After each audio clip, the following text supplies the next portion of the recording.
are pretty hardcore. Thanks for being here at the very end of the day, way down at the end of the hall. This is, appreciate you guys sticking through and coming to my session. So I'm Laura Rogers, and this is a session all about the new out-of-the-box approvals. I am a Microsoft MVP. I have my own SharePoint and Power Apps training company called IW Mentor.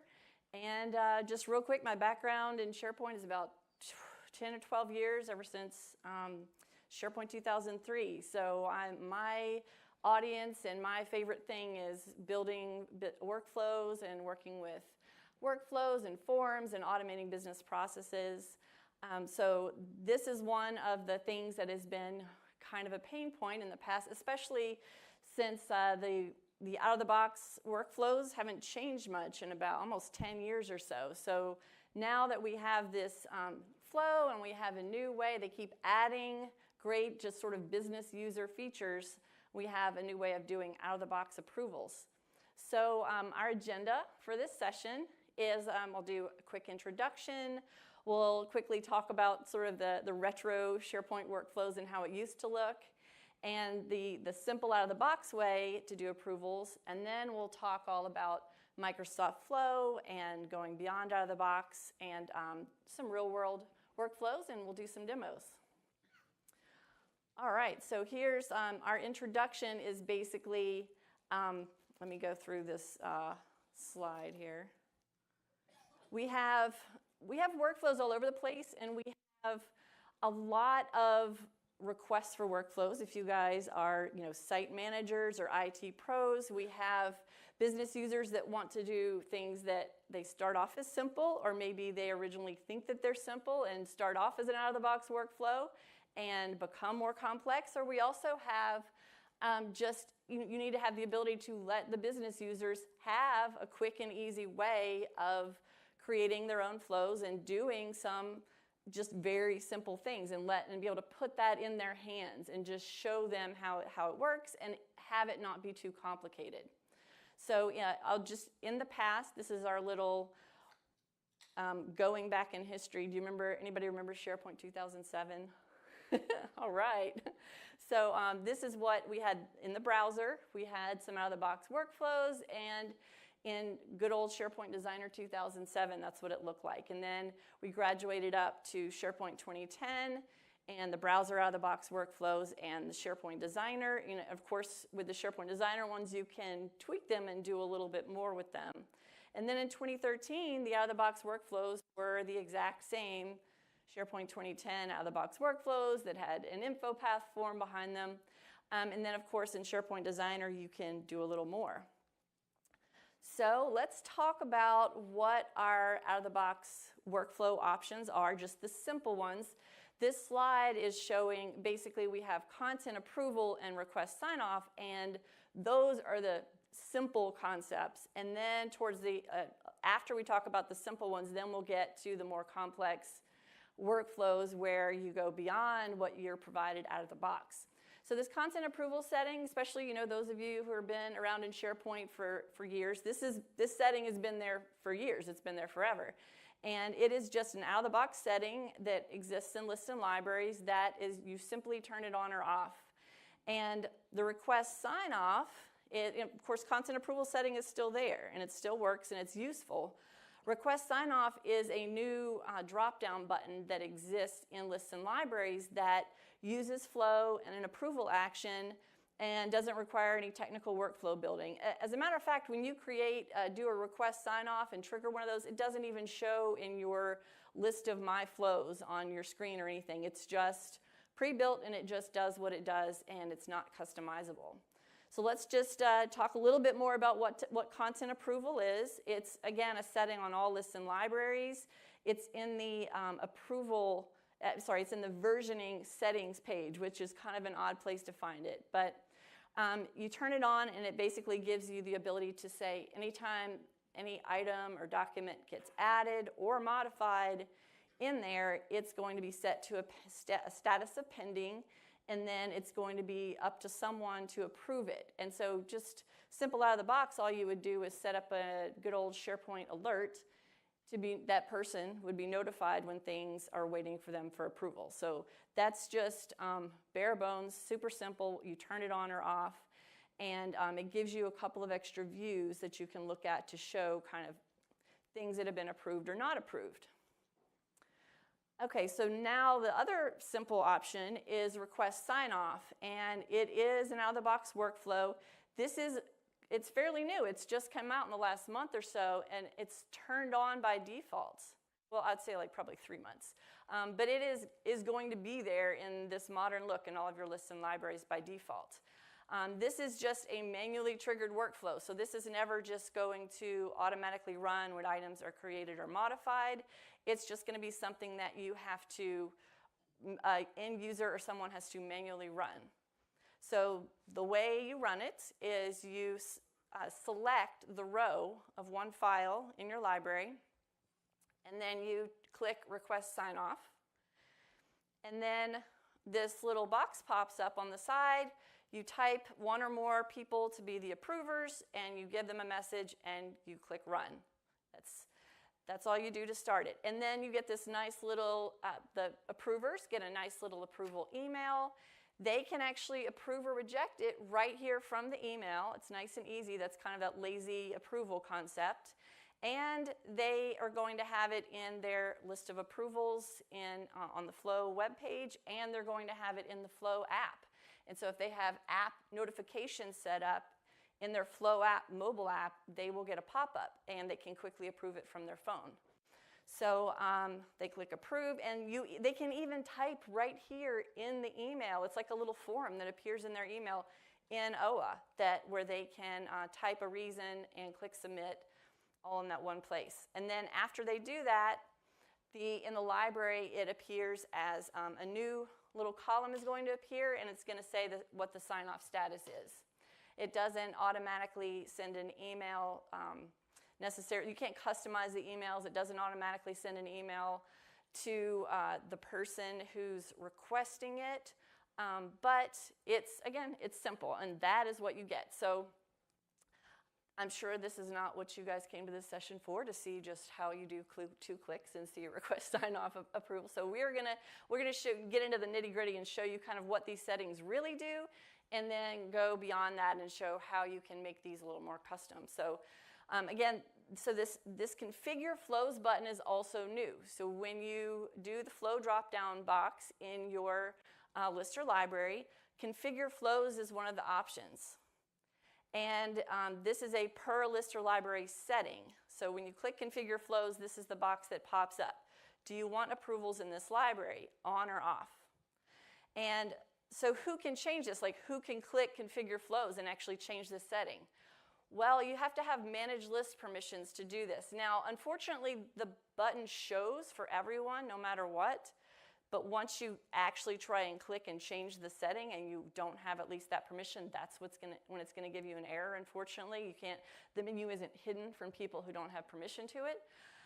Also, and you guys might have heard me rant about this before, that edit permission level. So all members of a SharePoint group get the edit permission level. And that's not the same as contribute. They introduced this back in SharePoint 2013, and it was a little tricky because contribute permissions means they can add, edit, and delete the content in the lists and libraries.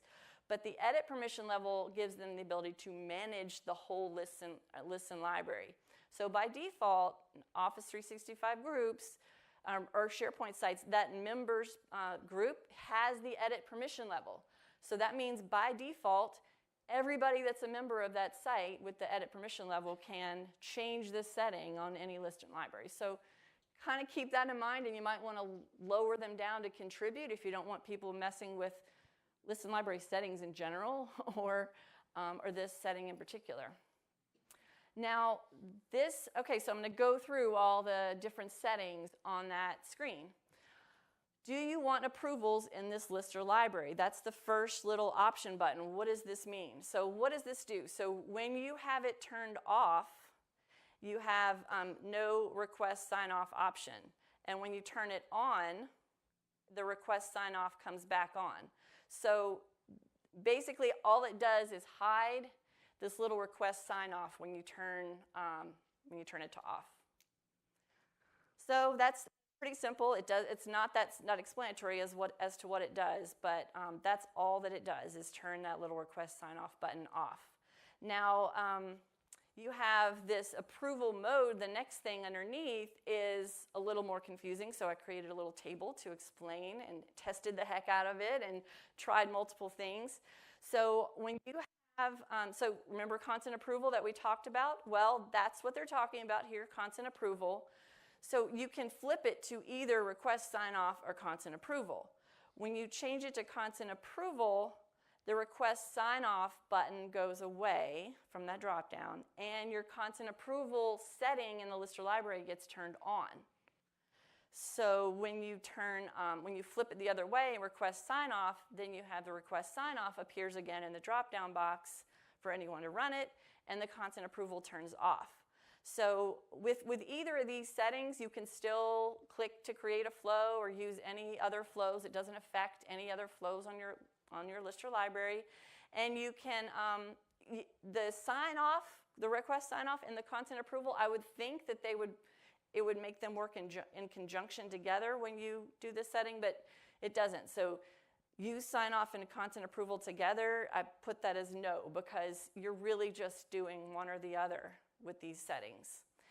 If you get to the point where you need to do approvals and have them tied together with constant approval setting, that is where you're going to create a flow from scratch or from a template and not use the request sign off. All right, so that's how the out-of-the-box request approval concept works. And so let's talk about when you use these approvals, what does that look like to end users? So this is a nice, easy approval experience for them. There is, when you go to flow.microsoft.com, just in your tenant, going to Flow, you're going to have approvals as one of the little tabs at the top of the page. You have probably seen that. You can see, any individual can see requests, approval requests that they've received and requests that they have sent out, and the history of their requests, and you can even filter and kind of search for things and filter and sort and do column sorting, and I'll show you that page on the next screen. But you can also, they can use the app like I mentioned. So again, another easy way to put those approvals right in front of those, especially those executives, right, who want everything to be easy and right in front of them. So you have, again, the approvals web page and the Flow app where they can approve and reject and make comments and even reassign their flows to someone else. This is what the interface looks like when you first go to this approvals tab that you see at the top, again at flow.microsoft.com. It shows the logged in person a list of the approvals waiting for them. And this is what the phone app, the Flow app, mobile app, looks like with the same list of approvals, and that's what the interface looks like. So they can go open that. It's going to have a link so that the person can go view the thing that they're approving, like a document. And so they can click that, view the document, and then they can approve or reject right from here. And this is what the history tab looks like on that same screen. This is going to show things that I have sent, things that approved, rejected, whatever the statuses are, and when they were. And if you remember back in the old out-of-the-box workflows, how tasks would just kind of disappear after a certain amount of time. You're nodding your head. Yeah, that was a little frustrating, especially if you weren't expecting it. Well, these do also disappear after, I think it's 90 days or so. So keep that in mind. If you need to keep all this information, that's going to be a case where you're going to want to have it, manually in your workflow, have part of your workflow that creates a list item to log that information somewhere else to make sure that you keep everything and remember everything that happened through the history of your workflow. All right, I'll do a quick demo of the request sign off concept here. Let me switch over to this other screen. Okay. All right, so here is my library full of company policies, and you can see I have this Flow drop-down box, and when I don't have a policy selected, I don't have request sign-off as an option. I need to go select an item, and once I select that row, then when I go, you see a lot of things change on the toolbar when I select an item. I go to Flow, and now I have the request sign-off option showing here. And this is the first time that I've run the request sign-off on this particular library. So it's going to say, do I want to create this flow? Yes.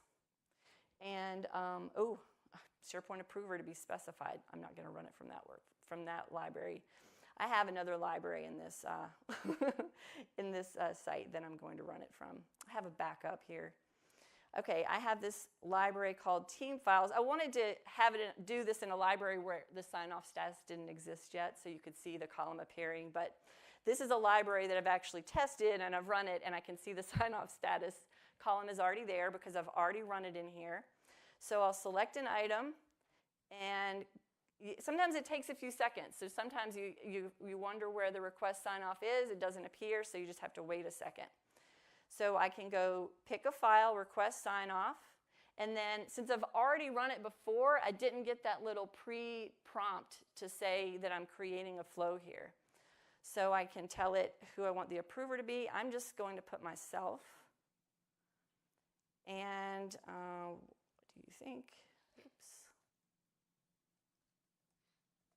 Give them a little message here and run. And that is what you get.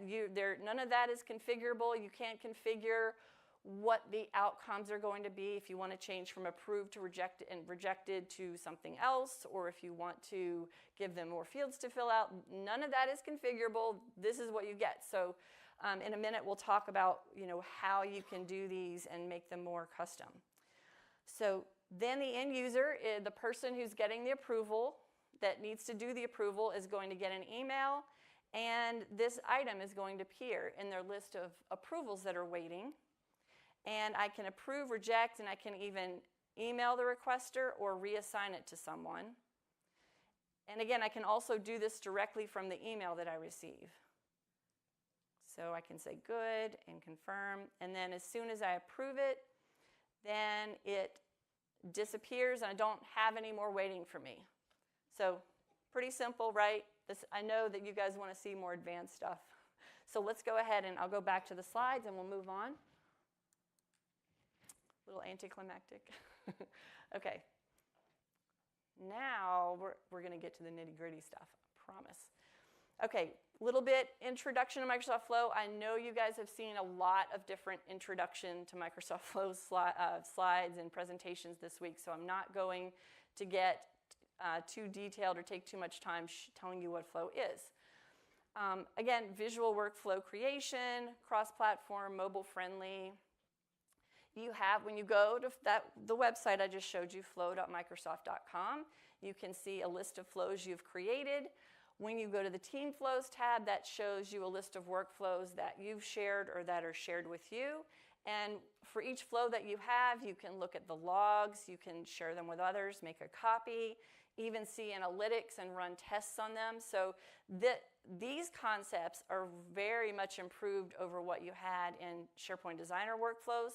With SharePoint Designer, when you wanted to look at logs, you had to go out of your way to do log to history list actions in the workflow and take kind of all these extra steps. Well, out of the box, just by default, all flows are going to have a visual way of seeing what each flow did and sort of the visual branches of where it went and logging and errors and a lot of details for you.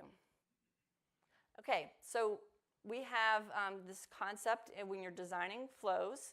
First of all, you can, when you're starting to create a flow, you can start from a blank flow, just from scratch, just empty, or you can start from a template. Microsoft has hundreds and hundreds of templates out there that you can pick from to either just give you ideas, just kind of learn from them, or use those and just kind of use that as a starting point and then tweak them as you like. You need to pick a trigger. So SharePoint Designer workflows it pretty much had if an item is created or modified or manually triggered. You have a lot of different other triggers that you can pick from with Flow. Of course, there are over 200 different connectors and different services and things that we're dealing with. So the number of different triggers it's a lot. And then once you've picked a trigger, what is going to kick off this workflow, you build it out with actions, conditions, and loops, etc. And this is just an example of, this is actually one of the templates where it's a get a manager approval template. That's just one of their out-of-the-box templates. A little bit more about templates. You have the ability just from within your list or library to create a flow. And we looked at the flow drop-down box in the list or library, and it has a button that says create a flow. Well, when you're in a document library, you are presented with a list of templates that they're suggesting, and the ones they're suggesting are centered around files in a library. And so these are just some examples of them. And then when you're in a list, it's a different set of suggested items. These are more kind of catered to things you might be doing in a list. I'm going to do a quick demo of just an overview of where you can find the templates. Again, some of this is super basic, so I'll go through it a little quickly. We have this document library here, and I can select an item and choose flow. And when I click create a flow, this is where I'm presented with the templates. And again, it's just a few suggestions here that you can learn from or take and run with. And then when I go to a list, I'll go to just this list of expense reports and pick an item. Or you don't have to select an item actually to do this part, to create a flow. But it's a different set of templates, but again, it's just templates to pick from. And it will end up just taking you over to flow.microsoft.com, that same web page, and building out your flow there. And also, of course, when you go to this web page, this is another place where you can start creating workflows. You don't have to start from within the list or library. So I can go ahead and just click to create an approval flow, which is very specific, using that approval action that we just talked about. Or I can just start searching and search templates. I can search for, forms. So when I do that, I get everything that uses Microsoft Forms, and you've got a ton of them out here.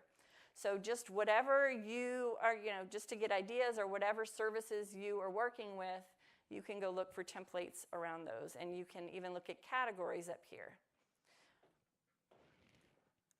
All right, back to the slides. And we'll kind of get you a level set as to where we are right now. So we've talked about content approval, and that's pretty easy. And we've talked about request sign off, and that again, very simple, very easy. And then we've talked about sort of the next sort of level of complexity is using a template. And so we've talked about where the templates are and how to pick from them and search them. So the next thing that we're going to do is talk about custom flows and going beyond out of the box. So here are some of the common types of actions that you might be using when you're doing approval workflows. These are the names of the actual actions when you pick from the list of actions in the workflow. So we have the one called approvals, and request sign off that we saw, that actually behind the scenes it uses this approvals action. So anything you use with this approvals action is going to be tied in with that whole approval screen where it shows someone all the approvals waiting for them and they can use the app. So that's how you can tie in with that dashboard. There's another option called send email with options, and that's not going to be tied in with the approvals concept, but it is a very simple way of, first of all, you can do something besides approve and reject, and second of all, you can send them to people outside the company. So this to me is similar to what we used to have, and maybe it's still around in Outlook. Do you remember in Outlook where you can send an email with options, where you could say who wants to go out to eat lunch and send it out to your coworkers, and they can pick a little option that it showed at the top of their Outlook email? I used to use that like 10, 15 years ago. This is sort of the same concept. In the workflow, you can type what the person's options are going to be, and then they're presented with little buttons in their email. So that's another way that you could potentially do approvals. We have planner tasks. Planner tasks can be assigned from a workflow using the planner actions. There are also Outlook tasks in Microsoft To Do, except the problem with those is that they just assign it to yourself. So you can't assign a task to someone else. It's a little awkward. So pretty much if you run a workflow and use the Outlook task action, you're just assigning yourself a task. And then we mentioned content approval. There is actually an action that's in the SharePoint category that lets you, change and work with the content approval setting that we talked about. All right, let's talk about now, when we're taking our workflows beyond out of the box, and, sometimes it's just one or two things that you want to tweak, but there are a lot of common ones that I've come across over the years that need to be done in workflows. So get manager means get the manager of someone in the workflow, maybe the person who's running the workflow or any other person or person field. Out of office. This has been a huge request over the years, and SharePoint Designer workflows do not do this. I've always had to tell people to go to third-party workflows. You can actually get out-of-office information in Flow, so that's a huge one. We'll talk more about that. You can work with shared mailboxes. So another request is that people want the workflow emails to not say the name of the person who triggered the workflow or the name of the admin who created the workflow. You want to actually customize who those workflow emails are coming from. So you can set the from field in just a regular email action, and you can also use the action called send email from a shared mailbox, and therefore you can go in Exchange and set up a shared mailbox and use that so that when people reply to the emails in the workflow, in case they reply to those emails, you will be able to control those and it doesn't just go off into nowhere. We also have this concept of lazy approval. That means you can quickly respond from your email or from an app. We can tie into content approval using the content approval setting. Send attachments. I'm going to talk about all these in more detail. And we have a phone app. That's part of that lazy approval concept.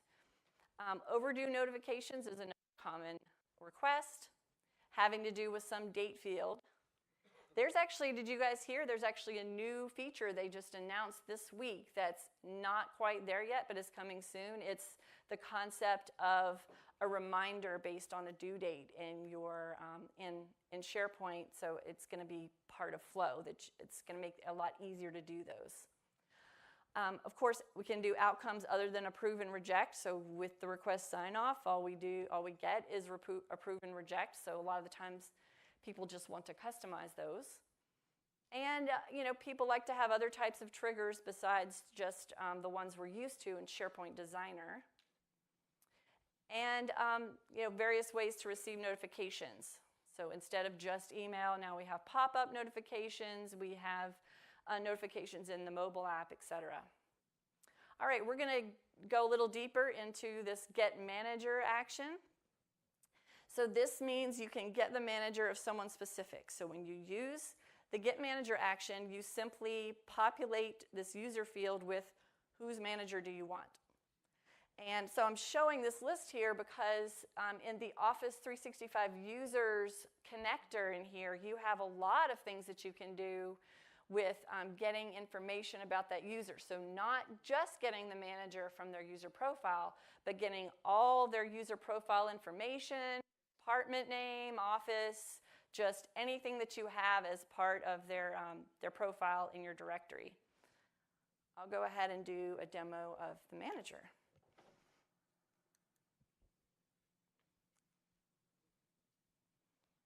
Okay, so I've got over here, I've got a workflow called policy approval, and I've got a lot going on in this workflow, but so I'm going to show you different parts of it here and there as we go. Different things that I've talked about in these slides are built into here, and I'll highlight them one at a time.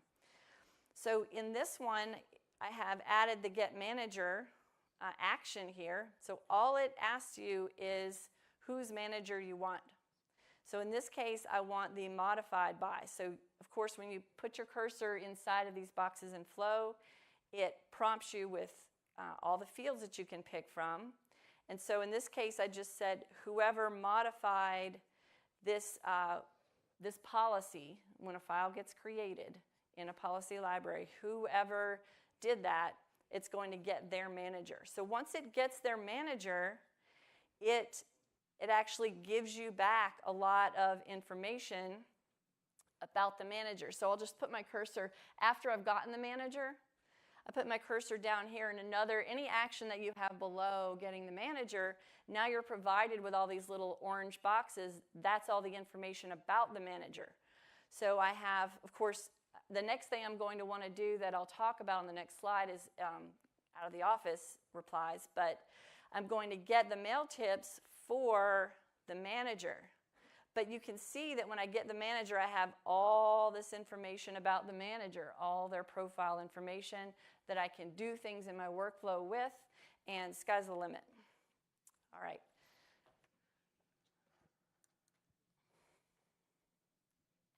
All right, back to the slides.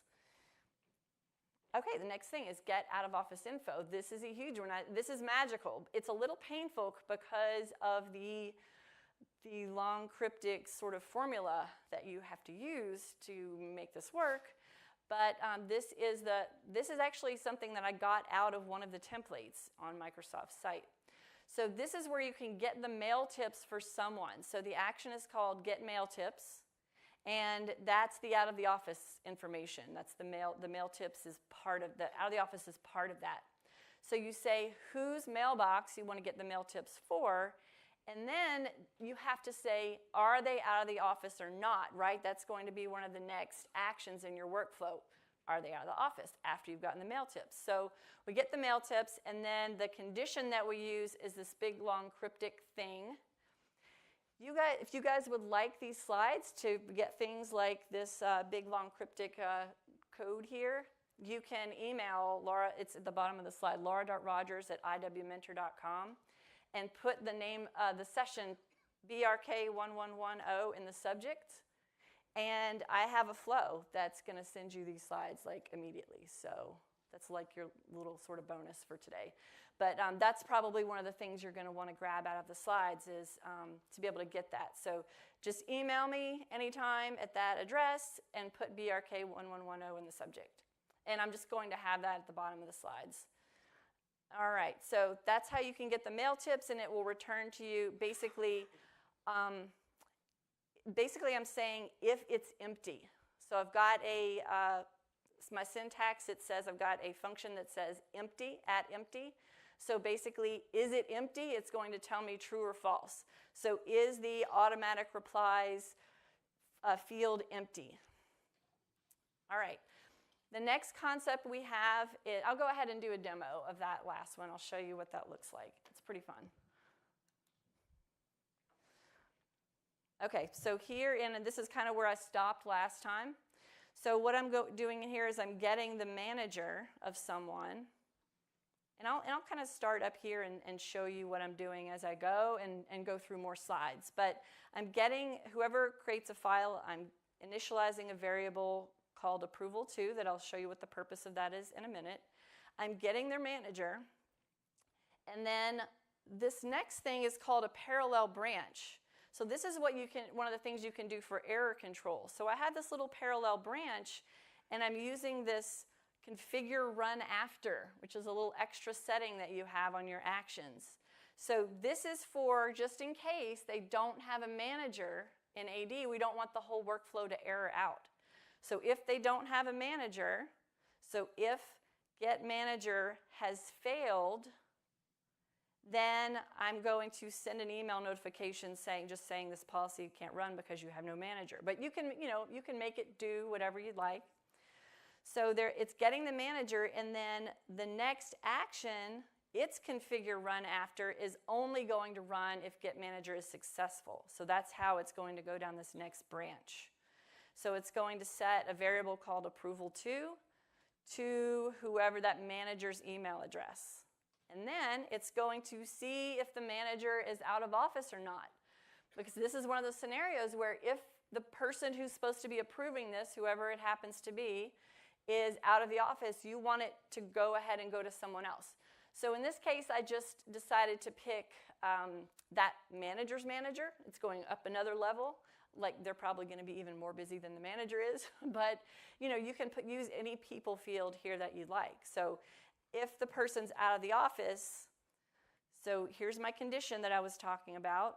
If basically get mail tips, automatic replies is empty, then if it's empty, I'm not doing anything. I'm just going to go down to the next area. See, this little condition is sort of just floating out here. And if it's not empty, that means they are out of the office. I'm going to get the manager's manager, but they could possibly not have a manager. So then I have that exact same concept where I say, if it's failed, then I'll send an email saying, this person's out of the office, but they don't have a manager, so we don't, you know, they're not going to be able to approve your thing anytime soon. And if the managers, if they are out of the office and the manager's manager, you know, is filled in, I'm going to set this variable called approval to. I'm setting it to both people.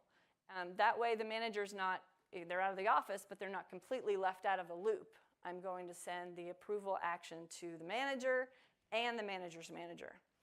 So then when my workflow, I use this start an approval action, then I'm going to say, instead of everyone that I'm sending this to, I can say anyone. So that way just the manager's manager, or you know, one of those people can approve it. So then I'm using this, this variable that I set here. So it's going to say anyone, go ahead and do an approval, and it's got, of course, the link, etc. This is one of the new things that they've added. This requester is fairly new. This is so that it doesn't show the workflow creator as the requester. This is the actual person who you set up in here to be the requester. All right, now let's go back to the slides. And I've got a couple more pretty advanced things to talk about in 7 minutes. Okay, so that was the get out of office information, workflow email from.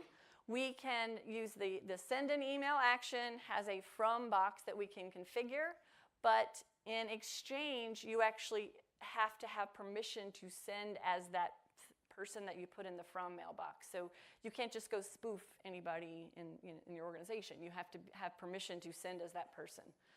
And then you can send from a shared mailbox. Pick the name of the shared mailbox. Workflow emails will come from them. And again, you have to have these send as rights on that mailbox.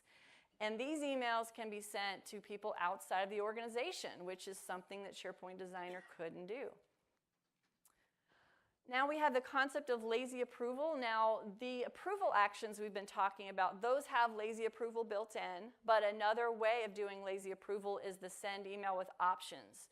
So this is what send email with options looks like. This is what the settings look like on the right here, where we have user options. So all you do is type what you want the multiple options to be with commas in between. And then you can see at the bottom of the screen here, this is what the email is going to look like that goes to that person. It's got some nice, pretty buttons for them to click, and that it puts that as their response. And then from there, when the workflow picks up what their response is, you could do various different things and have your workflow branch out according to their selection. All right, now we can tie in workflows with the content approval section. This is actually a lot trickier and messier than I'd like it to be, than you'd want it to be.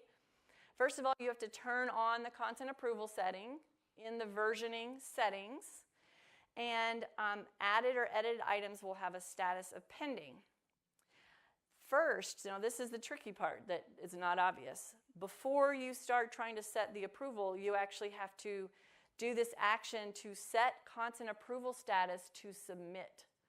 So you can see I have an action here that says set content approval status to submit after I start the approval. And because it has to be submit before you can set it to approved or rejected. It's just one of those weird things. So then the condition here in my workflow looks to see if the item was approved. And if yes, then I do something like send them an email, whatever I want to happen, change a field in the item. If no, and then I say my action is going to be reject. And this e-tag thing is important because you have to, that's why you have to use set the content approval to submit, because it needs this little e-tag field to use when you're setting the content approval back to approved or rejected at the end. All right, I'll go ahead and show you this in my demo environment. Okay, so before I try doing anything with content approval, it has to be pending before, because your workflow will break if you're just running on a file that's already approved or something. It has to already be in pending before you can set it to submit. So I'm saying, which file do I want to set? And I pick the file that we started off with, and then I'm just going to say set content approval status, and I pick submit right here. Okay, and then I say, what is their response? So this is the response from the approval action, the little purple one. So this is where I'm tying together the approval action and the content approval on the library. So if the response to their approval action is approve, then I'm doing basically an update, a set content approval status action here. I'd probably want to do an email action here as well, so they'll get notified that it was approved. But this is where you set the content approval status. And I can put the comments of the person here in the action. And so when I go through the approval pretty interface and type comments, those will show up in the library. Let's see, maybe I'll have time to go further into this and do a demo, but I've got a few more slides and I've got 3 minutes. All right, let's talk about, I've got to switch it back. Okay, sending attachments, this is something, again, we couldn't do with SharePoint Designer.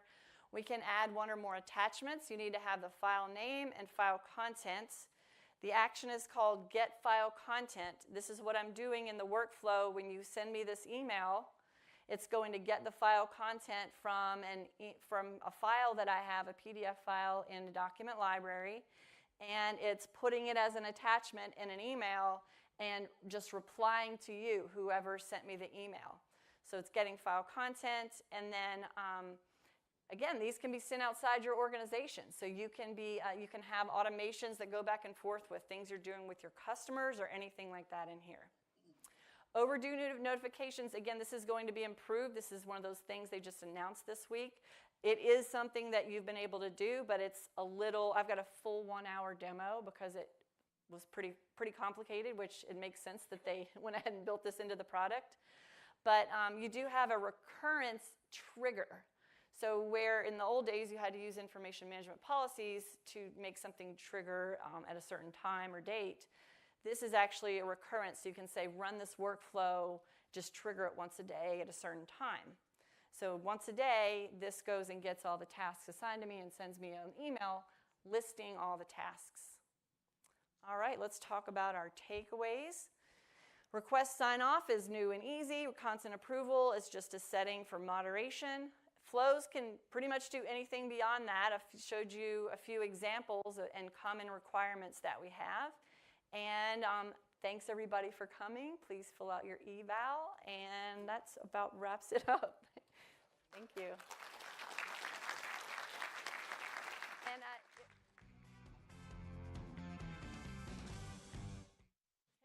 if you want to see the screenshots from this workflow that I showed you, those are also in that slide deck if you want to email me and get that sent back to you. And please do your eval. Okay, thanks. Sorry about that.